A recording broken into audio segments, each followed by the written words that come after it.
자, 이제 오늘 빌립보서 3장 이야기를 좀, 지난 화요일 날 하고 금요일 날 제가 못했죠. 그죠? 그래서 이 3장을 잠깐 복습을 하고, 그리고 이제 그 뒤에 나갈 부분들을 좀 더 같이 공부하도록 하겠습니다. 빌립보서 3장, 보면, 끝으로 나의 형제들아, 주 안에서 기뻐하라 하면서 했어요. 주 안에서 기뻐하라. 이 말씀은 빌립보서 전체에 가장 많이 쓰여지는 이야기입니다. 그러니까 우리가 그냥 기뻐하는 게 아니라 어디 안에서 기뻐하라? 주 안에서라는 말이에요. 주 안에서. 그러니까 그리스도인들은 세상의 근원을 둔 그런 기쁨이 아니라 뭐 무도장이라든가 아니면 어떤 쾌락적이고 감각적인 어떤 그런 기쁨이 아니라 주님 안에서 근원을 둔 이 기쁨이라는 것은 주님과의 교제를 통해서만이 얻어지는 기쁨으로 기뻐해야 되는, 다시 말하면 그러한 행복한 삶을 경험해야 되는 것이 모든 그리스도인의 권리이면서도 의무라 했어요. 그래서 그 이야기가 4장 4절에도 나온다 했죠. 그죠? 똑같은 말이 주 안에서 항상 기뻐하노라. 다시 말하노니 기뻐하라. 항상이에요, 항상. 이 기쁨을 빼앗겨서는 안 돼요. 그러니까 우리가 이 말은 그리스도와의 교제가 계속 이어져야 한다는 거죠. 어떤 상황에서도 염려할 상황이 우리에게 닥쳤을 때도 아무것도 염려하지 말고 그 모든 일을 기도와 간구로 하나님께 아뢰면서 그 불행이 내 마음에 틈타지 못하도록 계속적으로 하나님의 그 평강이 내 마음을 다스릴 수 있도록 계속 우리가 전진해야 된다는 것이 빌립보서의 이야기입니다. 그리고 이 3장 2절에 보면 이제 또 무슨 말이 나오는가 하면 이제 사도 바울이 같은 말을 이제 내게 쓰는 것이, 너희들에게 쓰는 것이 수고스러움이 없고 내게는 안전하니라는 이 말은 이 다음 나오는 주제가 이 빌립보 교인들에게 굉장히 중요한 메시지라 했어요. 그러면서 2절에 보면 개들을 삼가하고 행악하는 자들을 삼가하고 몸을 상해하는 자들을 삼가하라 그랬어요. 이 개라는 말이 참 이 예배에 합당하지 않을 만큼 자극적인 표현인데, 이 개라는 표현을 한마디로 정의하면 뭐라 그랬죠? 개.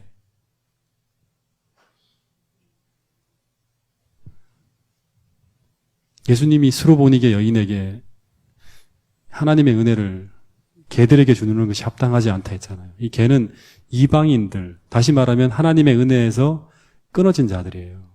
그런 자들인데, 그런 자들은 항상 이 행악을 하겠죠. 하나님과 관계가 없으니까. 그죠? 근데 이 또 다른 표현을 보면 이 사람들을 가지고 몸을 상해하는 자들이라 했어요. 몸을 상해하는 자들. 이 몸을 상해하는 자들이라는 말은 다른 어떤 번역에 보면 손할례당이라 그러는데, 이 손할례당, 이제 이 이야기를 가지고 조금 다시 한 번 더 반복을 해야 되는데, 손할례당이라는 것은 손으로 할례를 행하는 사람들이에요.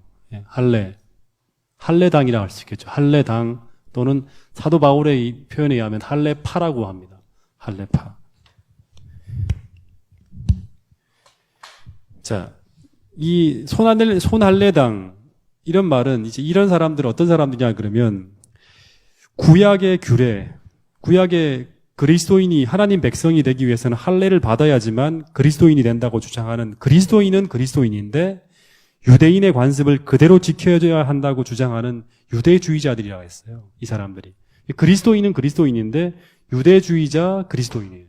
그러니까 유대교를 포기하지 않는 거예요. 관습들을.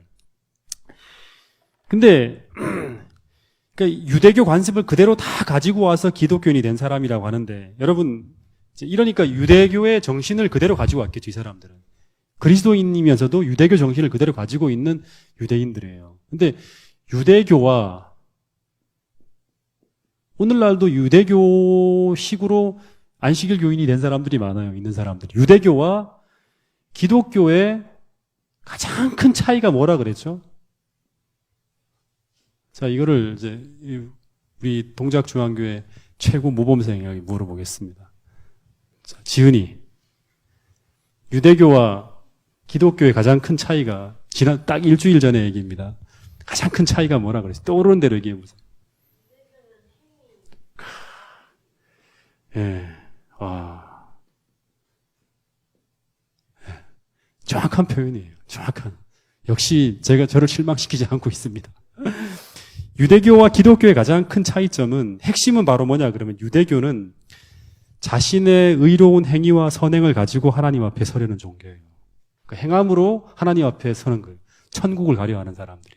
그러니까 이 사람들은 그러니까 내가 어떤 일을 했다, 내가 무엇을 했다는 게 계속 강조되겠죠. 내가 무엇을 했다. 그래서 지난번에 얘기했잖아요. 예수님이 산상수훈에서 얘기하기를 이 사람들은 항상 금식을 하더라도 사람들 앞에 나팔을 불고 의로운 행위를 하더라도 항상 거리에서 하고 기도를 하더라도 뽐내는 거예요. 종교적인 어떤 이런 모든 행함들을. 그래서 자기 자랑이 자아에 대한 신뢰가 굉장히 크고 내가 무엇을 하고 있다. 그리고 자기 자랑이 끝없이 나와요. 그러니까 내가 이 사람들하고 항상 비교하면서 내가 자기 상대적인 우위를 계속 유지하는 거예요. 근데 빌립보서 2장에 보면 이 기독교의 정신은 그런 근본 하나님과 본체시나 하나님과 동등됨을 취할 것을 여기지 아니하시고 자기를 비워서 사람의 형체가 되고 자기를 비워서 죽기까지 복종하시면서 십자가에까지 내려가는 완전히 자기 자랑과는 반대되는 이 겸손이 바로 그리스도인의 정신이에요. 자아가 쉽게 말하면 자아 포기죠. 그죠? 그러니까 이건 자아를 굉장히 과시하는 거. 그러니까 자랑이에요, 자랑.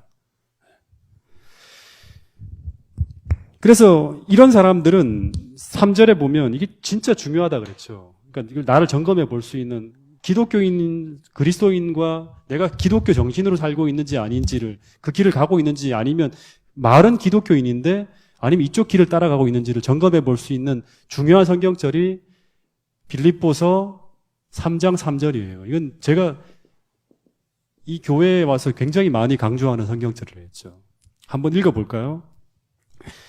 자, 하나님의 진정한 언약 백성의 정신은 이런 것이라고 얘기를 하고 있어요. 읽어보겠습니다. 3장 3절 시작.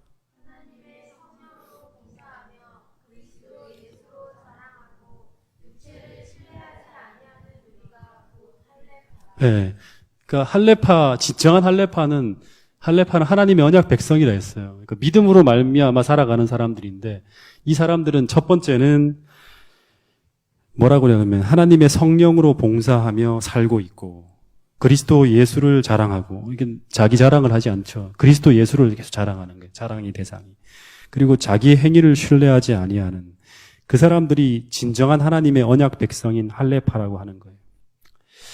그래서 이 그리스도인과 유대인과의 차별화되는 첫 번째 특성은 우리가 지금 첫 번째는 뭐냐 그러면 내가 어떤 힘으로 우리가 지금 내 힘으로 봉사하며 살고 있는가? 내 힘으로 살아가고 있는가? 아니면 성령의 능력으로 살고 봉사하는 사람인가 하는 거를 먼저 첫 번째를 비교해 봐야 돼요. 그러니까 내가 기독교인은 모든 입의 고백이 하나님을 자랑하잖아요. 그러니까 그 사람은 실제로 말만 그렇게 하는 게 아니라 실제로 성령의 능력을 항상 경험하며 산다는 거예요. 성령으로 봉사한다는 것은 성령으로 산다는 거죠. 이거 말은 은혜 아래 사는 거예요. 은혜. 하나님의 은혜로 산다는 거예요.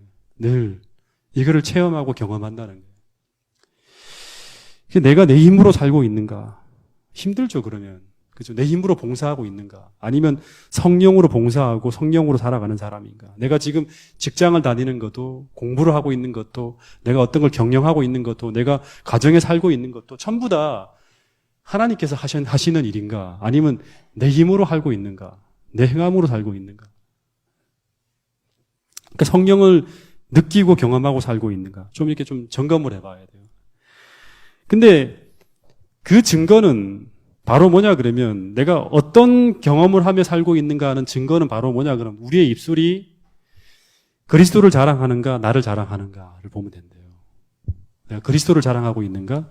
성령으로 봉사하는 사람은 그리스도를 자랑한다 했죠. 그리스도를. 자아 자랑이 아니라. 그래서 우리가 내 입에서 누구를 자꾸 높이고 있는가.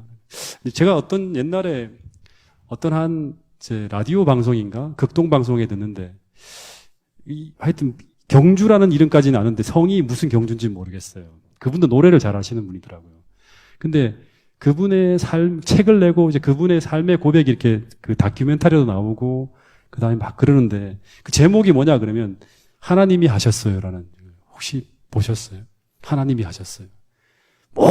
모든 자기가 하는 모든 삶의 모든 업적, 이룬 모든 것들이 다 내가 하는 것이 아니라 하나님이 하셨다고 고백을 한다는 거예요. 이게 바로 뭐냐 그러면 이 빌립보 3장 3절의 이야기예요. 그 사람의 삶의 경험은 항상 성령, 그게 진심이라 그러면 그분은 성령의 은혜를 계속 경험하면서 산다는 거예요. 성령의 도움으로. 여러분, 그리스도인들은 진짜 잊어먹지 말고, 저도 마찬가지예요. 나를 자랑하는 것이 아니라, 자신을 자랑하는 것이 아니라 예수 그리스도를 자랑한다. 그리고 이 사람들은 자신의 육체를 신뢰하지 않는다. 왜냐 그러면 이 사람은 그가 아무리 위대한 일을 성취한다 하더라도 그것은 자신의 힘이 아닌 그리스도의 도움으로 그 일이 성취되었음을 인정하는 사람들이 바로 그리스도인들이라는 거예요. 그래서 이 초기 그리스도인들은 성령 충만한 사람들이었잖아요. 성령 충만한 교회였잖아요. 그 사람들은 성전에 있을 때나 밖에 나갈 때나 항상 하나님을 찬양하고 항상 그리스도가 우리의 주인이라고 늘 쉬지 않고 그들의 관심 속에서 그분을 자랑하고 그분을 높이는 사람들이 바로 진정한 기독교인이었어요. 그러니까 오늘 우리가 많은 이야기들이 우리의 행함, 어떤 금력이나 아니면 뭐 학벌이나 아니면 자기의 커리어나 이런 것들을 계속 높인다 그러면 아직 우리는 이 성령과의 가까운 교제를 하고 있지 않다는 증거예요. 하나님의 은혜 아래 사는 사람이 아니라 어떻게 보면 이쪽에 더 가까운 삶을 살고 있다고 볼 수 있겠죠. 네. 여러분 오늘 빌립보 3장 3절이 우리 자신을 점검할 수 있는 성경절이 될 수 있기를 간절히 바라겠습니다. 이 4절에 보면 이제 바울이 이런 말을 해요. 그러니까 이 사람들이 굉장히 자기의 출생과 이런 것들 백그라운드들을 나는 원래부터 하나님 백성이었지. 이방인들은 이제 갓 들어왔지. 니들은. 나는 원래부터 하나님 백성이었고 난 이렇게 살았어 하고 쫙 얘기를 하는 거예요. 나는 모태 재림교인이야 뭐 이러는 것처럼. 3대째 재림교인. 근데 바울이 너희들이 자신의 출신과 의로움과 대단한 선행을 그렇게 내세우지만 4절부터 보면 그러나 나도 육체를 신뢰할 만하며 만일 누구든지 다른 이가 육체를 신뢰할 것이 있는 줄을 생각하면 나는 더욱 그리하니라 하면서 하는 말이 뭐냐 그러면 나는 8일 만에 할례를 받고 이스라엘 족속이고 베냐민 지파고 히브리인 중에 히브리인이다. 이 말은 나는 출생 자체를 보더라도 누구에게도 빠지지 않는 뼛속까지 유대인임을 강조하는 거예요. 그러니까 자기 가문이 대단한 분들이 있죠. 그죠? 우리나라도 보면 뭐 그 명문가 이런 사람들이 있잖아요. 그 정도라는 거예요. 재림교인도 그런 명문가들이 있습니다. 재림교인 전통의 명문가들이. 네. 근데 그리고 또 한편으로는 경력으로는 출신도 너희들한테 안 뒤지고 경력으로도 율법으로는 당시 누구보다도 율법 조항에 철저하게 집착하던 바리새인이었고 열심으로는 교회를 박해하고 율법의 의로는 흠이 없는 자라고 합니다. 이 말은 이제 사도 바울이 다메섹 도상에서 그리스도를 만나기 전까지 이 바울은 그 어떤 사람보다도 더 철저하게 율법주의에 사로잡혀 있었던 사람이에요. 그래서 이 말이 참 또 좀 신경이 쓰이는 말인데, 어휴, 이게 왜 이러죠? 어휴, 뒤쪽이 떠버렸어요. 뭐가 좀 문제가 있는가 본데, 이 칠판이. 네. 네. 하나님의 은혜로 넘어가지 않습니다. 근데 조금 불안정하네요. 네. 좀 손을 봐야 될 것 같습니다. 율법의 의. 그 율법의 의로는 흠이 없었다. 이 말이 진짜 엄청난 말이죠. 율법의 의로는 내가 흠이 없었다. 이런 말을 할 수 있는 분이 계세요, 여기? 율법의 의로는 흠이 없었다. 이 말은 바리새인 중에서도 최고였다는 말입니다. 그래서 이 바리새인 중에서도 율법의 의로는 흠이 없었다는 말은 철저하게 살았다는 거예요. 철저하게. 오늘 재림교회에서도 이렇게 사는 분들 계세요. 철저하게 아주 철저하게 살았다. 그러니까 이런 사람들은 그러니까 워낙에 아주 철저하게 금식하고 그 다음에 아주 깨끗하게 살려고 애쓰고 먹는 것 하나까지 철저하게 이렇게 살아갔기 때문에 그 사도 바울은 바리새인들 세계 속에서도 최고였죠. 그래서 이 사람은 청년 중에서 추천받는 거예요. 공부도 최고로 잘했지. 그 다음에 삶도 아주 정결했지.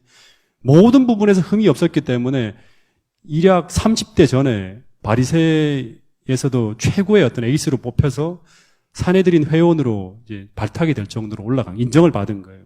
그러니까 이 말은 바울이 회심하기 전에도 품행이나 삶이 모범적인 그리스도인이었고 정말 훌륭한 사람이었다는 거예요. 그러니까 회심하기 전에도 칭찬받는 하나님의 백성으로 인정을 받으며 살았다는 거죠. 그러니까 오늘 우리도 마찬가지예요. 회심하기 전에 그리스도가 없으면서도 사람들 앞에 칭찬받으며 살 수 있다는 거예요. 우리가 겉에 외양만 철저하게 잘 이렇게 살면, 의지력 가지고 살면 사도 바울처럼 하나님이 백성이 되기 전에도, 진정한 어떤 회심하기 전에도 우리는 인정받으면서 살 수 있는 거예요. 하지만 하늘과는 거리가 먼 사람이 될 수도 있다는 거예요. 여러분, 회심 전에 사도 바울은 아마 굉장히 자기 자신에 대해서 하늘에 가기에 합당하다고 생각하고 대단히 자기 자신을 신뢰하며 자랑했을 거예요. 근데 그가 회심 후에 그는 자기가 가진 의가 하늘에 들어가기에 적합하지 않았다고, 너무나도 하늘과 거리가 먼 사람이었다고 고백을 합니다. 그래서 디모데전서 1장 15절에 보면 자신을 뭐라고 하는가 하면, 자신을 뭐다? 디모데전서 1장 15절에 보면 자신이 뭐다? 회심 후에 죄인들의 괴수다. 그러니까 율법으로는 흠이 없는 사람이, 율법으로는 원래는 흠이 없던 사람이었는데, 흠이 하나도 없었는데 회심 후에는 내가 죄인 중에 최고의 우두머리였다, 괴수였다, 이렇게 바뀌어버렸어요. 여러분, 자, 율법의 의라는 말이 뭐예요? 그러면 율법의 의로는 힘이 없었다 그러는데 율법의 의라는 말이 무슨 뜻일까요? 율법의 의. 예? 자, 이걸 쉽게 풀 수 있는 분. 율법의 의로는 내가 흠이 없었다 그러는데 이 율법의 의라는 말이 의미가 뭘까요? 율법의 의. 예? 예? 사람의 노력으로 만들어진 의죠. 그러니까 내 노력으로 만들어진 의. 이것의 반대말은 뭘까요, 그러면? 하나님의 의. 그렇죠. 하나님의 의. 하나님의 의라는 말은, 그러니까 이 두 가지가 완전 대조가 됩니다. 잘 생각을 해야 돼요. 내가 가진 의가 이건지 점검해 봐야 돼요. 내 노력으로 만들어진 의라면 그 사람은 하늘에 못 갑니다. 내가 가지고 있는 의가 하늘의 의면 이 사람은 사도 바울처럼 넉넉하게 이기고 넉넉하게 하늘나라 들어갈 수 있어요. 이 의는 내가 가진 의가 아니라 오직 뭐로만 만들어진 의예요. 뭐로 소유할 수 있는 거예요? 그렇죠. 그러니까 믿음으로 말미암는 의예요. 예, 믿음의 의. 믿음을 가지고 있는 사람에게 하나님이 주시는 의가 바로 이 하나님의 의예요. 율법의 의는 자기의 노력과 자기 힘으로 만들어진 의예요. 수고와 애씀을 통해서. 그러니까 사도 바울이 회심하기 전에는 이 의를 가지고 있었다 그랬어요. 율법의 의를. 근데 회심 후에는 믿음으로 말미암아 하나님이 주신 하나님의 의를 가지고 있다고 얘기합니다. 여러분, 근데 이 율법의 의를 추구하는 사람은 또 얘기하지만 자기 자랑이 끝없어요. 자신에 대한 사랑이. 자기를 신뢰하고 자신을 신뢰하고 자기 자랑을 계속합니다. 나는 이런 일을 하고 있어요. 나의 믿음은 이렇게 대단한 거예요. 계속 끝없이 자기의 의를, 자기 공로를 계속 높이는 사람. 그러니까 이 사람은 지금 딱 들어보면 점검이 되는 거예요. 내가 이쪽 방향으로 많은 말이 나오고 이런 생각을 계속 하고 있다 그러면 그 사람이 가지고 있는 의는 결국에는 하늘나라에 들어갈 때 하나님이 전혀 인정하지 않는 이 율법의 의를 가지고 있는 거예요. 다시 말하면 유대교적인 그런 사람이죠. 유대주의자예요. 유대교 속한 사람. 이 사람은 그러니까 일반 기독교의 모든 종교가 추구하는 행함으로 말미암아 자기의 의를, 천국을 추구하는 사람이에요. 가인의 후손이죠. 따라가 보면. 그래서 절대 겸손하지 않습니다. 겸손하지 않아요. 그러니까 빌립보서 2장에 나와 있는 그리스도의 겸손이 절대 이 사람의 정신 속에 들어가 있지 않은 거예요. 그러니까 계속 이런 방향으로 자신의 것을 뽐내며 추구하는 거예요. 교만한 삶. 사단과 똑같은 거죠. 그러니까 이 말은 그리스도인이라고 말하지만 전혀 그리스도인적인 게 안 보이는 거예요. 오늘 이런 것들이 굉장히 많이 교회에 성행합니다. 많은 교회 가보면 교회는 다니고 교회에서 많은 어떤 그런 이 일들을 하고 추구하지만 실제로 이 사도 바울이 얘기한 것처럼 하나님의 은혜를 전혀 경험하고 있지 않은 이방인과 같은 그런 삶을 살아가는 사람들이 굉장히 많다는 거예요. 그리고 이 말씀을 통해서 점검을 해보라고 우리에게 얘기하는 거예요. 근데 하나님이 주신 의의를 소유한 자의 특징은 바울처럼 자랑할 것이 그렇게 많음에도 불구하고 자신이 하나님 앞에서 완전히 죽어 없어져야 할 존재, 죄인들의 괴수라고 할 만큼 스스로 겸비한 삶을 추구하는 거예요. 이것이 바로 그리스도를 발견한 사람의 생애 속에 나타난 회심의 증거예요. 회심의 증거. 그래서 이걸 보면서 우리는 그 사람 속에 있는 하나님의 의를 우리가 보는 거예요. 이게 하나님의 의는 다시 말하면 이거는 하나님이 만들어준 품성이라고 할 수 있어요. 결국에는. 율법의 의는 내가 만든 품성이죠. 그래서 이 내가 만든 품성은 겉으로는 이렇게 반듯해요. 모든 게 다. 근데 이 품성은 겉의 외양은 그렇지만 실제적으로 마음의 변화가 일어나지 않았기 때문에 계속 불완전한 모습을 나타내는 거죠.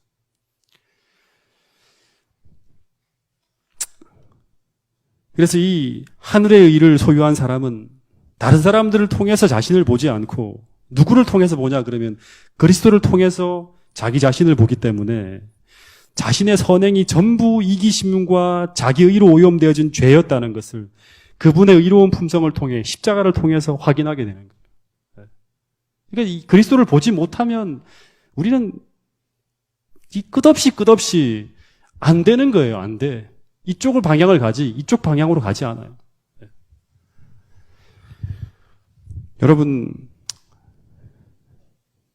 우리 모두는 예수 그리스도의 십자가의 보혈과 그분의 공로를 의지하지 않고서는 절대 구원받을 수 없을 만큼 악한 존재임을 깨닫게 되기를 간절히 바라겠습니다.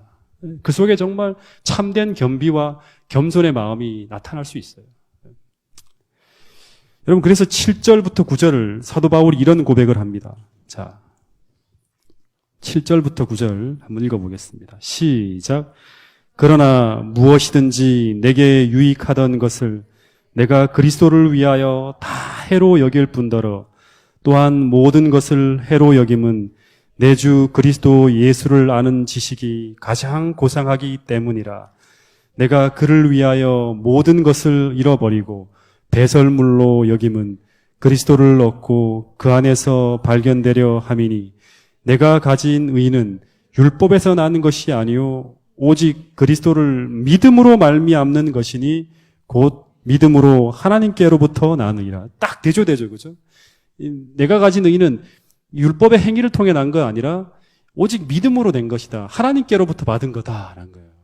이거를 소유해야지만 되는 거예요. 이게 지난번 제가 1년 내내 로마서를 통해서 얘기했던 믿음으로 말미암는 의예요. 그러니까 같은 책을 썼으니까, 같은 사람이 이 책을 썼으니까 똑같은 사상이 나오는 거예요. 그러니까 4절부터 5절에 회심하기 전의 입장과 7절부터 9절에 그가 그리스도인이 되면서 바라보는 관점이 완전히 대조를 이루는 거예요. 렌즈가 바뀐 거예요. 옛날에는 내가 8일 만에 할례를 받고 베냐민 집하고 히브리인 중에 히브리인, 다시 말하면 순혈주의, 난 절대 개종에 들어온 사람이 아니라는 것. 그리고 바리새인 중에 바리새인, 율법의 의로는 힘이 없는 완전히 철저한 이런 어떤 대단한 어떤 사람이었다는 것이 자랑할 수 있겠죠. 그죠? 이런 어떤 삶이었다는 얘기가 나오고 뒤에는 완전히 다른 게 옛날에 했던 게 다 뭐다? 배설물과 같이 다 버릴 것밖에 안 된다. 여러분, 내게 유익하던 것, 다시 말하면 바울은 과거의 세상적 가치를 작은 것이라고 말하지 않아요. 최고의 것이라고 인정해요. 사도 바울도. 그러나 7절에 보면 바울은 이전에 그가 언급했던 것들을 해로 여긴다고 해요. 왜 그렇죠? 그 이유는 그리스도를 아는 지식이 가장 고상하기 때문이라고 합니다. 이 고상하다는 말은 이것도 의역인데요. 실제로 고상하다는 말은 원어를 보면 가장 뛰어난 것이라는 말이에요. 가장 뛰어난 것. 이게 왜 갑자기 이렇게 불안정해졌지? 어디 나사가 풀렸나요? 불안해 죽겠어요. 껐덕껐덕거리는데요. 예. 가장 뛰어난 정도가 어느 정도냐 그러면 예전에 소유했던 모든 간판들이 그리스도를 아는 지식 위에 비교할 때 다 뭐로 여겨진다? 배설물. 이 배설물이라는 단어가 좀 고상한 표현이죠. 여러분, 옛날에 이제 이런 걸 한번 생각해 보세요. 옛날에는 제가 어릴 때는 1,000원을 소유하면 1,000원짜리를 하나 얻게 되잖아요. 그러면 이 1,000원짜리가 굉장히 컸어요. 왜냐 그러면 1원이나 당시에 100원에 비교할 때 어마어마한 가치가 있는 거죠. 이 1,000원이. 예. 그죠? 근데 이 1,000원이라는 돈이 만약에 내가 가지고 있는 돈의 규모가 1억이나 아니면 100억이나 아니면 1,000억에 비교한다 그러면 이 1,000원의 가치가 어떻게 되죠? 갑자기? 돈이 인플레이가 되니까 이게 완전히 아무것도 아닌 게 되는 거예요. 그죠? 이 가치가. 그러니까 이 똑같은 거예요. 그러니까 배설물이란 이게 그 가치가 작아지는 거예요. 이 사도 바울이 처음에는 1,000원이라는 것을 1원과 100원에 비교해 봤을 때 1,000원이 대단한 간판이었지만 이게 나중에 그리스도를 알고 보니까 이 그리스도의 가치가 1억, 100억, 1,000억 이것도 아니겠죠. 1조, 100조, 1,000조 이런 어떤 가치가 되니까 이게 뭐예요? 이런 것에 비교하면 이게 완전히 이건 아무것도 아닌 거예요. 아무것도 아닌 게 되는 거죠. 여러분 이 배설물이라는 단어가 스퀴빌라 이런 헬라어를 쓰는데 이건 찌꺼기 이 단어는 동물의 몸에서 배출되는 노폐물 식탁에서 버려지는 음식 찌꺼기 이런 단어에 쓰이는 게 이제 이 배설물이라는 단어. 여러분 다시 말하면 세상적 위대함이 우리 눈에 아무리 대단한 것이라 하더라도 내 마음에 계신 그리스도의 가치와 비교할 때 그것이 단지 아래에 놓여지는 정도가 아니라 비교할 수 없을 정도로 완전히 황금과 구리 정도가 아니라 황금과 똥 정도로 간에 절대 서로 간의 가치의 갈등이 이루어질 수 없는 완전한 배설물 같이 여겨진다는 거예요. 사도 바울이 그걸 정확하게 보고 있었어요. 여러분 이런 영적 안목이 생기기 전에는요.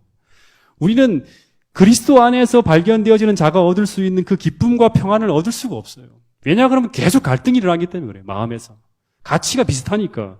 세상적 가치와 그리스도의 가치가 계속 비슷해. 유사해. 이게 예수님을 믿어도 한 1,000원 정도밖에 우리는 못 얻는 것 같아요. 세상에 간판하고. 그러니까 언제라도 갈등하다가 그리스도를 포기하는 거예요. 자꾸. 그리고 자꾸 이렇게 뭔가 모르게 예수님 때문에 내가 손해보는 것 같은 게 자꾸 느껴지는 거예요. 그를 위하여 모든 것을 잃어버리고 배설물로 여김은 그리스도를 얻고 그 안에서 발견되려 함이니. 제가 이 말씀을 생각하면서 제 생애를 좀 가만히 돌아보면 저는 이 바울하고는 너무 다른 것 같아요. 다르게 살아가는 것 같아요. 이 그리스도를 완전히 소유하기 위해서 버려야 할 가치들이 너무나 많이 지저분한 오물처럼 끼어서 내 삶의 평안을 깨고 있다는 생각을 참 많이 합니다. 여러분 바울은 예수님께서 자신을 완전히 소유할 수 있게 하기 위하여 그리스도를 잃어버릴 수 있는 모든 것을 다 포기하며 정리했다 그럽니다. 마음속에서. 그러니까 이런 얘기가 이거는 배설물이 되었다는 것은 아주 확실하게 딱 갈등하는 게 아니라 예수님이 그 안에 완전히 뿌리를 내렸다는 말이에요. 왜냐하면 너무나 예수님을 소유하고 싶어 했기 때문에 그래요. 그러니까 그리스도를 얻는 것이 그에게 가장 중요한 것이었기 때문에 이렇게 표현하고 있는 거예요. 여러분 정말 그리스도가 우리에게 얼마나 소중한 존재인지 한번 여러분 생각해 보시기 바랍니다. 네. 여러분에게 있어서 그리스도는 얼만큼 소중한 분입니까?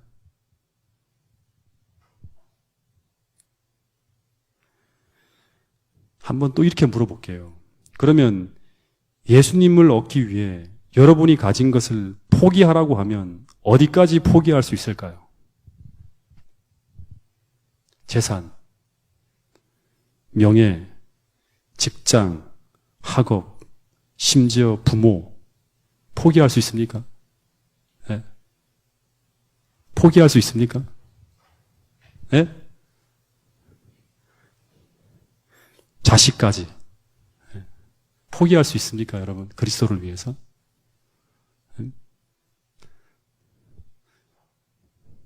진짜 쉽지 않죠. 예. 근데 예수님이 거기까지 우리에게 요구할까요? 거기까지?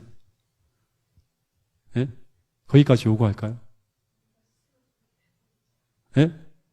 예. 우리에게 그걸 요구할까요? 거기까지 다 포기하라고? 예?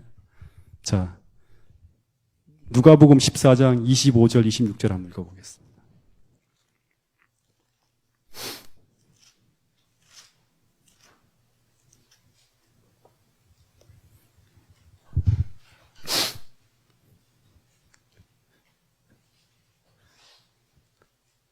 제가 볼 때 이 사도 바울은 아브라함과 같은 그런 믿음의 소유자예요. 아브라함과 같은. 그러니까 제가 볼 땐 아브라함처럼 구약의 믿음의 조상이 아브라함이었던 것처럼 신약에는 믿음의 조상이 이 바울과 같이, 그러니까 예수님은 어떻게 보면 하늘에서 내려오신 분이고 바울은 그 똑같은 그 믿음의 검증 시스템을 통해서 다 걸러진 거예요. 이런 믿음을 소유했어요. 예수님이 가르친 그대로. 자, 읽어보겠습니다. 시작. 수많은 무리가 함께 갈새 예수께서 돌이키사 이르시되 무릇 내게 오는 자가 자기 부모와 처자와 형제와 자매와 더욱이 자기 목숨까지 미워하지 아니하면 능히 내 제자가 되지 못하고. 33절 보세요. 33절. 자, 읽어보겠습니다. 시작. 이와 같이 너희 중에 누구든지 자기의 모든 소유를 버리지 아니하면 능히 내 제자가 되지 못하리라. 그러니까 모든 것을 다 얘기하는 거예요. 모든 것까지. 모든 것까지. 이런 것들을 보면 참 우리 마음이 되게 좀 부담이 되죠. 예. 예. 그러니까 실제로 믿음의 표상인 아브라함은 이 경지까지 이런 믿음을 우리에게 모범으로 보여줬어요. 내 아들까지 하나님, 내 아들보다도, 내게 가장 소중한 내 아들보다도 당신을 더 사랑한다고. 그러니까 이거를 가치를 보지 못한 사람은 절대 이렇게 할 수 없어요. 가치를 보지 못한 사람은. 예수님이 내게 어떤 존재인지를, 얼마만큼의 어떤 대상인지를 가치를 보지 못하면 이런 경제까지 갈 수 없고, 결국엔 이런 믿음의 가치관을 갖지 못하면 결국엔 우리가 따라가다가 갈등이 있는 순간에 부자 청년처럼 결국엔 예수님을 포기하는 일이 벌어진다는 거예요. 여러분, 우리 모두가 예수님을 사랑하고 알되 이렇게까지 사랑할 수 있는, 사도 바울이 사랑한 것처럼, 또 누가복음에서 예수님이 가르친 것처럼 이런 사랑이 우리의 마음에까지 올 수 있을 만큼 우리가 주님을 추구하고 사모하고 따라가는 여러분과 제가 될 수 있기를 간절히 바라겠습니다. 자, 10절, 11절 조금만 더 할게요. 시간이 가지만 3장을 끝내야지만 되는데, 자 10절, 11절 읽어보겠습니다. 시작. 내가 그리스도와 그 부활의 권능과 그 고난의 참여함을 알고자 하여 그의 죽으심을 본받아 어떻게 해서든지 죽은 자 가운데서 부활에 이르려 하노니. 12절부터 15절까지 쭉 읽어보겠습니다. 시작. 내가 이미 얻었다 함도 아니요 온전히 이루었다 함도 아니라 오직 내가 그리스도 예수께 잡힌 바 된 그것을 잡으려고 달려가노라. 형제들아, 나는 아직 내가 잡은 줄로 여기지 아니하고 오직 한 일, 즉 뒤에 있는 것은 잊어버리고 앞에 있는 것을 잡으려고 표대를 향하여 그리스도 예수 안에서 하나님이 위에서 부르신 부름의 상을 위하여 달려가노라. 그러므로 누구든지 우리 온전히 이룬 자들은 이렇게 생각할지니 만일 어떤 일에 너희가 달리 생각하면 하나님이 이것도 너희에게 나타내시리라. 오직 우리가 어디까지 이르렀든지 그대로 행할 것이라. 오늘 여기까지만 해야겠네요. 자, 여기에 아주 중요한 이 믿음에 대한 어떤 칭의와 성화에 대한 아주 중요한 이야기가 좀 나옵니다. 완전에 대한 이야기를. 여기 두 가지 표현이 아주 모순되게 적힌 게 있어요. 좀 이렇게 잘 이해하지 못하면 이게 무슨 말인지 잘 이해가 안 될 정도로. 이게 뭐냐 그러면 12절에 보면 내가 이미 얻었다 함도 아니요 온전히 이루었다 함도 아니요 오직 내가 그리스도 예수께 잡힌 바 된 그것을 잡으려고 쫓아가노라 합니다. 그러니까 아직 내가 온전히 이루었다 함도 아니다. 온전히 못 이뤘다 했잖아요. 근데 15절에 보면 뭐라고 나옵니까? 15절에 보면 우리 온전히 이룬 자들은 이렇게 생각할지니 하면서 온전히 이룬 자들이라 그럽니다. 앞에서는 온전히 이루지 못했다 그래요. 근데 뒤에서는 온전히 이루었다 그러죠. 온전하다, 온전히 이루어지 못했다. 두 가지의 좀 모순된 표현이 나옵니다. 그러니까 근데 이 문맥을 보면 이들은 같은 성도예요. 온전한 자. 그리고 어떤 표현은 온전하지 못한 자. 이 불완전한 자죠. 이게 같은 성도에게 적용되는 단어로 쓴 거예요, 지금. 네. 여러분, 내가 이미 얻었다 함도 아니요, 온전히 이루었다 함도 아니라는 이 바울의 말은 바울이 이미 얻은 것과 앞으로 얻어야 할 목표 사이를 지금 얘기하고 있거든요. 이미 얻은 것과 앞으로 이루어야 할 목표 사이. 다시 말하면 그리스도 안에 있는 딱 믿음으로 말미암아 우리가 이제 예수님을 믿게 되면 그 믿음이 온전한 믿음이라 그러면 처음에 뭘 얻게 되죠? 완전하다는 칭의를 얻게 되잖아요. 칭의. 그죠? 이것이 구원입니다. 그리스도 안에서 구원받았다. 사망에서 생명으로 옮겨진 자가 얻는 거예요. 근데 또 한 표현에 보면 우리가 여기서 끝나는 게 아니라 이루어야 할 목표가 또 있어요. 그걸 뭐라 그럽니까? 그걸 뭐라 그러죠? 이루어야 할 목표? 성화. 네. 이 사이에 어떤 그런 긴장 상태를 지금 얘기하는 거예요. 여러분, 그리스도인들은 예수님을 받아들이는 순간 구원을 얻습니까? 그 순간에 구원을 얻습니까? 네.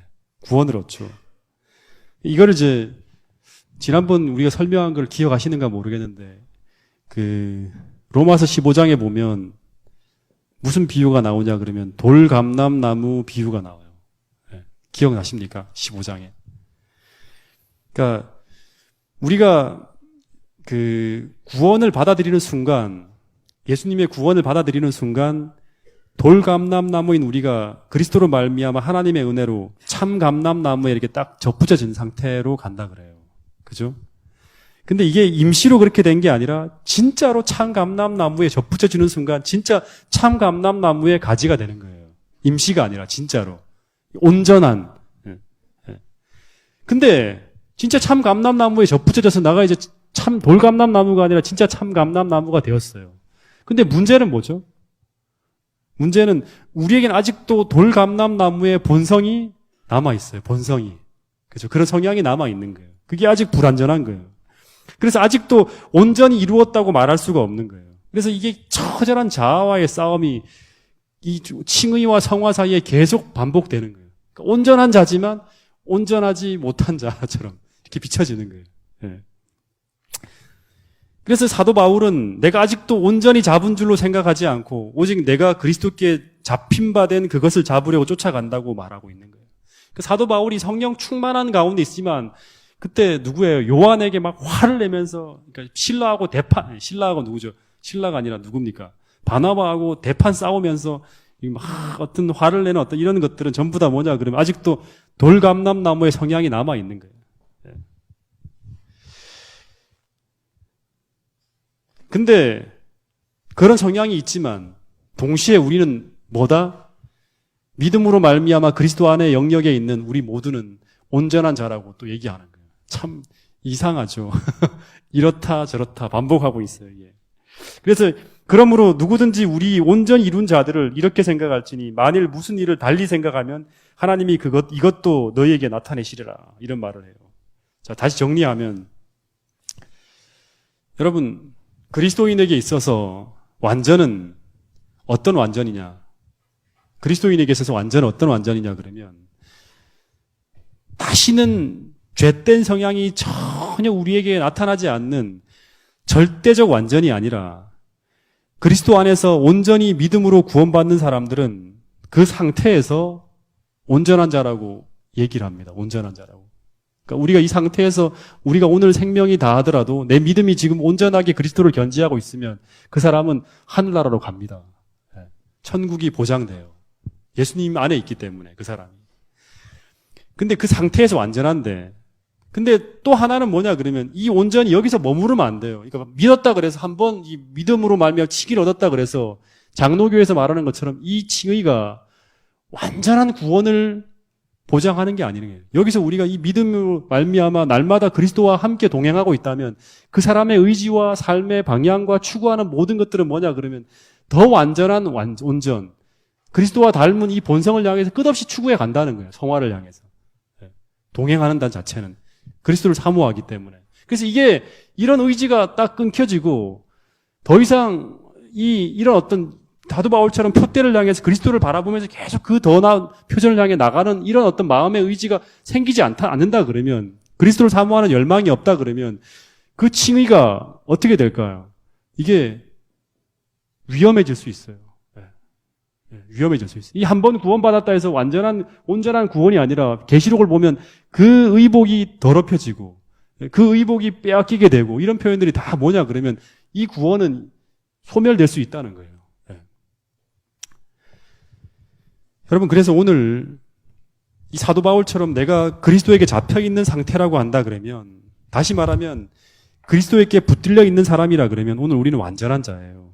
이 그리스도에게 붙들려 있다는 말은 그리스도와 동행하는 자라는 말이고 이것은 그리스도 안에 거하고 있는 사람이라는 말이에요. 여러분 오늘 우리가 그리스도에게 붙들려 있다 그러면 오늘 우리의 의지는 계속 그리스도를 더 닮은 삶을 향해 더 나은 표준을 향해 계속 나가게 될 거라는 거예요.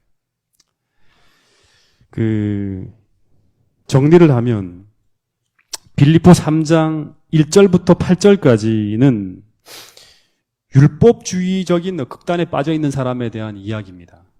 다시 말하면 그리스도의 믿음이 아닌 자기의 행위를 통해 구원을 얻으려는 자들에 대한 경고에 대한 가르침들이 쭉 나왔어요. 개들과 행악하는 자들 손안에다. 근데 이 뒷부분에서는 정반대의 극단이에요. 다시 말하면 그리스도만 믿기만 하면 온전한 구원을 이루었다고 주장하는 사람들이에요. 그래서 이런 구원을 이 완전을 내가 얻었기 때문에 이제는 어떻게 살아도 괜찮다고 얘기하는 사람에게 사도 바울은 우리가 더 나은 완전을 향해 추구해야 된다고 얘기를 하고 있는 겁니다.